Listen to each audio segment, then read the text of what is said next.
Tout le monde a fait ses devoirs, tout le monde a vu le film. Thomas Kristof, vous étiez cinéphile et vous êtes devenu cinéaste en un seul film. Comment vous avez fait pour devenir cinéaste? Vous avez regardé le travail des autres, tout simplement? Ouais. Oui, globalement, j'ai regardé le travail des autres, j'ai vu des films, j'en ai beaucoup revu. Puis après j'ai commencé à écrire ce film. Je l'ai écrit pendant longtemps, en fait 6 ou 8 ans. Enfin, j'ai un peu honte de le dire, mais c'était long. Ah oui. Et c'était très progressif. Vous êtes allé jusqu'au bout. Oui, je suis très heureux d'être allé jusqu'au bout. Et puis voilà, j'avais une certaine idée de la grammaire que j'avais envie d'utiliser. Puis après voilà, on s'entoure d'une équipe. Et comment on fait pour contacter François Cluzet? On passe un petit coup de fil, c'est mon premier film, venez, faites-moi confiance. Salut François, ça te dit? Vous avez commencé il y a 8 ans en fait. Oui, c'est ça. Non, pour le coup, quand j'ai terminé le scénario, j'ai eu la grande chance que ça aille très vite. Voilà, c'est merveilleux qu'un acteur comme François Cluzet lise un scénario venant de quelqu'un d'inconnu comme moi.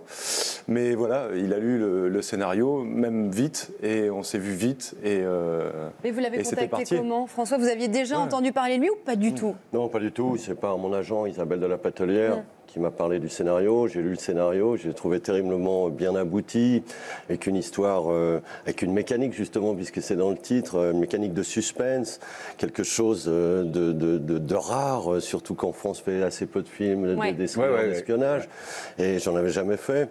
Et puis ensuite j'ai rencontré Thomas, on a parlé, je lui ai demandé quel était son point de vue sur l'histoire, qu'est-ce qu'il voulait obtenir de moi déjà, et puis comment il voyait la réalisation du film. J'étais conquis, j'ai pris des notes, très scolairement, parce que ce qu'il me disait était vachement intéressant et très riche pour la préparation du rôle. Et puis ensuite, on a parlé des acteurs et des partenaires, parce que pour moi, c'est tout à fait essentiel. Et là, quand il m'a parlé de Denis Podalides, de Samy Bouajila, de Simon Abkarian, j'étais content de savoir que j'étais entouré par des grands acteurs. Mais c'est ça qui est formidable. Moi, j'ai su que c'était un premier film après avoir vu le film, et j'étais halluciné parce que je trouve qu'il y a une maîtrise, il y a un style, et surtout, il y a un style, encore une fois, nouveau dans le monde du cinéma. On est souvent dans des sous-genres, on essaie d'imiter les Américains, on n'y arrive pas trop. Et là, vous êtes dans une épure totale. On a l'impression presque que c'est un film zen avec l'essentiel. Le travail que fait François est tellement fort aussi, mais il est effectivement pas le seul à porter ça. Est-ce que finalement l'école du cinéphile que vous êtes, c'est aussi l'école de Tarantino dans un autre style? Vous n'avez pas fait d'école de Cinoche? Ouais, après moi je suis la génération aussi qui a été la première à regarder beaucoup de films en vidéo et à les revoir, donc c'est sûr. Et puis je me rends pas compte de toutes les influences qu'on peut avoir, mais voilà, non, moi j'avais envie de ce style-là. C'est un film de suspense, c'est un film dans lequel on doit se poser les mêmes questions que le spectateur. Donc à ce sens, il y a quelque chose d'épuré, mais j'espère qu'il n'est pas zen, parce que le but c'est justement d'être dans une dynamique qui va en s'accélérant à mesure que les rebondissements et que le personnage se trouve pris dans un étau, quoi.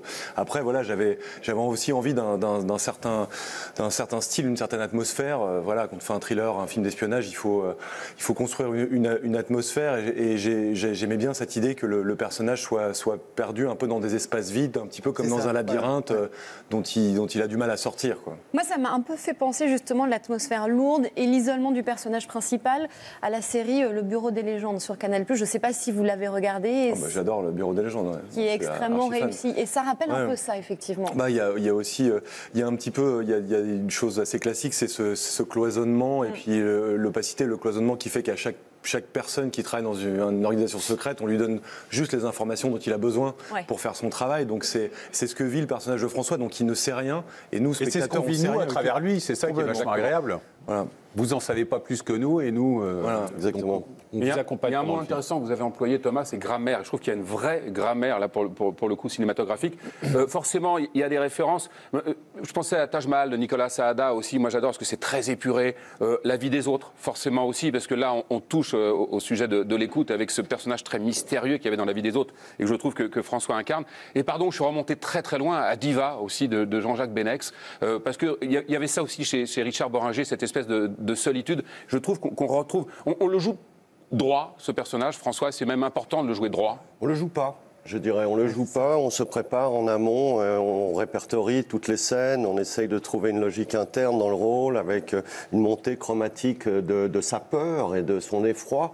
Et ensuite, une fois qu'on a bien fait ce travail, bon, finalement, il ne reste plus qu'à le vivre. C'est un type qui encaisse beaucoup, donc vous êtes toujours dans un sentiment de réception, de choses qui font peur, de dangers qui se rapprochent.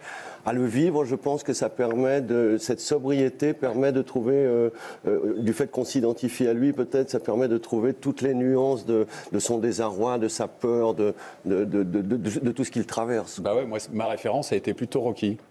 Non, mais il encaisse tout le temps. C'est un combat. Et d'un Oui, coup, il rend les coups. Ouais. Mais il y a les 3 jours du Condor, il y a des conversations secrètes, il y a des grands films. Ouais. Ce qui est magnifique, c'est l'idée qu'en France, on puisse le faire. Encore une fois, quand on dit que le cinéma français va bien, alors il serait louable qu'il y ait un petit compartiment recherche. Et qu'on n'essaye pas d'éliminer des films qui font moins de succès. Parce qu'il y va de la naissance des metteurs en scène et des jeunes acteurs. Et on a besoin de metteurs en scène et on a encore plus besoin de jeunes acteurs.